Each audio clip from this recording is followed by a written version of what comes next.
இங்கே பாருங்கள், ஒரு விவசாய இடத்துல வந்து ஒரு 2500 வாழைக்கட்டை வந்து இதே மாதிரி இருக்குதுங்க. தார் போட்டிருக்குது. நல்லா தெளிவான தாராகவே நல்ல முறையாக போட்டிருக்குது. தேவையுள்ளவங்க கால் பண்ணுங்கள்.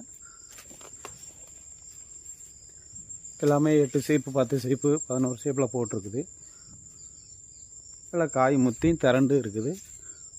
நம்ம அடுத்தடுத்த ஸ்டேஜுக்கு வந்து எடுத்துக்கலாம் தேவையான காய்கள்.